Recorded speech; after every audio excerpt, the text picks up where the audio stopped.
V9 news స్వాగతం. ఇప్పుడు breaking news. Visakha one town గోశాల hospital Kanakamahalakshmi temple ఎదురుగా ఉన్న కోదండ సీతారామ స్వామి దేవాలయంలో ఈరోజు నూతన కార్యవర్గ మండలి ప్రమాణ స్వీకారం జరిగింది.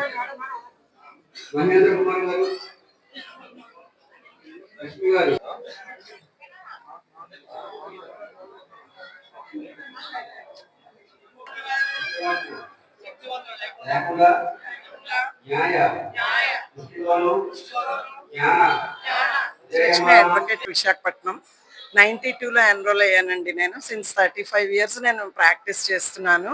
మా ఫాదర్ దిగుమర్తి నరసింహారావు గారు, అమ్మ దిగుమర్తి లలిత గారు చాలా స్పిరిచువల్గా ఉండేవారు. అమ్మ ఎప్పుడు రోజు లలితా సహస్రనామం పారాయణ చేసి రోజు మాకు కూర్చోపెట్టి పారాయణ నేర్పారు. ఆల్మోస్ట్ మాకు 10 ఇయర్స్ వచ్చేటప్పటికి లింగాష్టకం, లలితా సహస్రనామం అన్నీ మాకు వచ్చాయండి.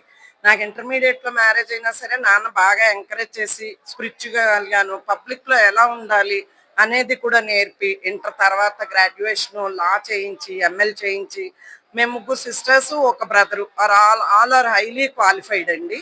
ఇది కోదండ రామాలయానికి నన్ను ట్రస్టీగా వేయడం అనేది పూర్వజన్మ చేసుకున్న సుకృతం.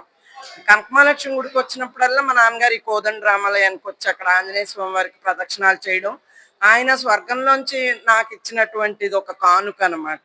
తప్పకుండా నేను స్వామికి నేను చేయగలిగినటువంటిది ఆయనకి నేను ఎంత చేయగలనో అంతా చేస్తాను తప్పకుండాను.